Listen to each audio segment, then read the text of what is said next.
Hi everyone.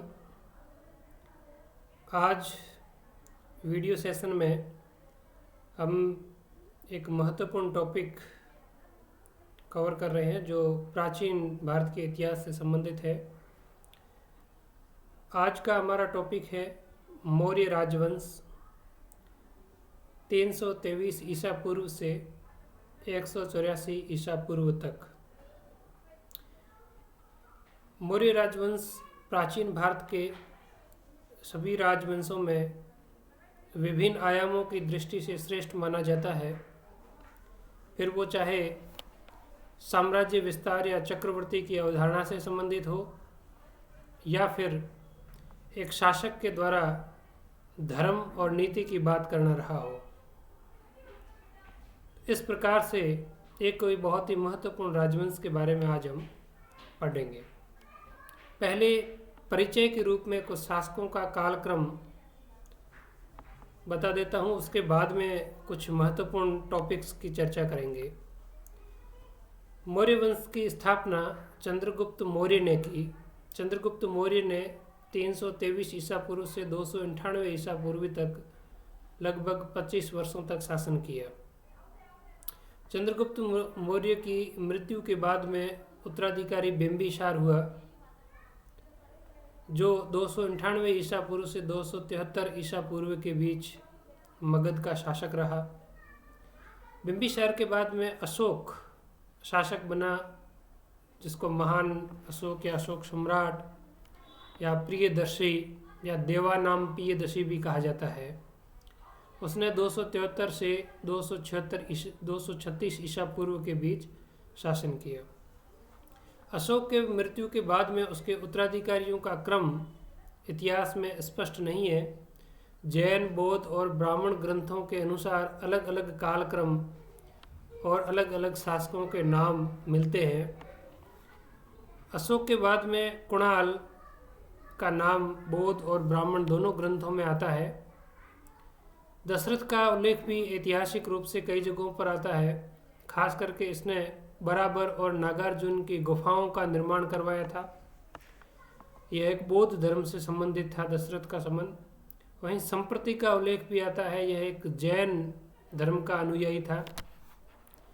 शालीलुक, इसका भी उल्लेख आता है और इसको कई बार धार्मिकों में अधार्मिक या उदंड व्यक्ति के रूप में उल्लेखित किया गया है।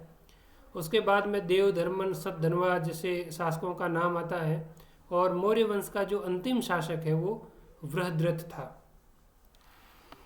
वृहद्रथ की हत्या जब वो एक अपने सेना का नेतृत्व कर रहा था तो उसके सेनापति पुष्यमित्र शुंग ने कर दी थी और बाद में पुष्यमित्र शुंग ने शुंग वंश की स्थापना की। तो इस पूरे लगभग 150 वर्ष के शासनकाल के दौरान लगभग 10 से ज़्यादा मौर्य वंश के शासकों ने भारत में शासन किया। अब हम इन शासकों के बारे में, इनके कालक्रम के बारे में तो जान गए, लेकिन हम मौर्य वंश के बारे में और अधिक विस्तृत कैसे जान सकते हैं। इतिहास की जानकारी के लिए स्रोतों का होना बहुत ही ज़रूरी है और उन स्रोतों में साहित्यिक स्रोत भी आते हैं और पुरातात्विक स्रोत भी आते हैं। साहित्यिक स्रोत जो मौर्य राजवंश की जानकारी के लिए बहुत ही महत्वपूर्ण है, उनमें सबसे महत्वपूर्ण है कौटिल्य का अर्थशास्त्र। स्पष्ट नहीं है कि उसने मौर्य वंश के दौरान ही लिखा था या कब लिखा था, लेकिन उससे जो जानकारी मिलती है उससे पता चलता है कि उसका संबंध चंद्रगुप्त मौर्य के साथ में था। और अर्थशास्त्र जो पुस्तक है, इसका नाम भले ही अर्थशास्त्र है लेकिन यह राजनीति शास्त्र की पुस्तक है। अर्थशास्त्र के अतिरिक्त ब्राह्मण ग्रंथ जिसमें पुराण आते हैं, पुराणों के माध्यम से भी हमें मौर्य वंश के बारे में जानकारी मिलती है। वहीं जो जैन और बौद्ध ग्रंथ है, ये मौर्य वंश के शासन की जानकारी देने के बहुत ही महत्वपूर्ण ग्रंथ हैं। जो बौद्ध ग्रंथ है उसमें दीपवंश, महावंश, महाबोधि वंश और दिव्यावदान, ये प्रमुख ग्रंथ हैं जिनके माध्यम से हमें मौर्य वंश के शासन के बारे में जानकारी मिलती है। वहीं जैन साहित्य में, जैनों में भद्रबाहु के द्वारा रचित कल्पसूत्र बहुत ही महत्वपूर्ण ग्रंथ हैं। और वहीं हेमचंद्र ने परिशिष्ट पर्वन नामक ग्रंथ लिखा था। तो इसके माध्यम से हमें मौर्य वंश के बारे में जानकारी मिलती है।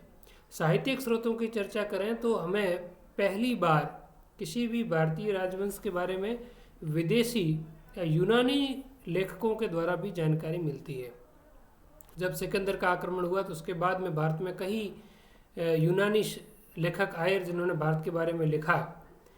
यूनानी लेखकों ने मौर्य वंश के शासक चंद्रगुप्त मौर्य के लिए सैंड्रोकोटस या एंड्रोकोटस शब्द का प्रयोग किया और इस शब्द का चंद्रगुप्त मौर्य के साथ में मिलान सबसे पहले सर विलियम जोन्स ने किया। सर विलियम जोन्स ने सबसे पहले बताया कि जिस सैंड्रोकोटस का उल्लेख यूनानी लेखक कर रहे हैं वह चंद्रगुप्त मौर्य ही है। यूनानी साहित्यकारों या लेखकों में जो सबसे महत्वपूर्ण जो विवरण मिलते हैं वो सिकंदर के समकालीन लेखकों के, जैसे निरियाकस, ओनेसिक्रेटिस, अरिस्टोबुलस, इनका नाम आता है। चंद्रगुप्त मौर्य के समय ही एक यूनानी यात्री मौर्य दरबार में आया जिसका नाम था मेगस्थनीज, और मेगस्थनीज लगभग 15 वर्ष तक भारत में रहा, मगध या उसकी राजधानी पाटलिपुत्र में रहा, जिसको वह पोलीब्रोथा कहता है। पाटलिपुत्र को पोलीब्रोथा कहता है। और उसने पुस्तक लिखी इंडिका।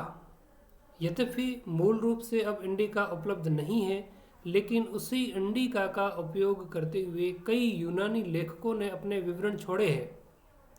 उन लेखों के आधार पर हम मौर्य साम्राज्य का पुनर्निर्माण कर सकते हैं। तो वो कौन कौन से लेखक हैं?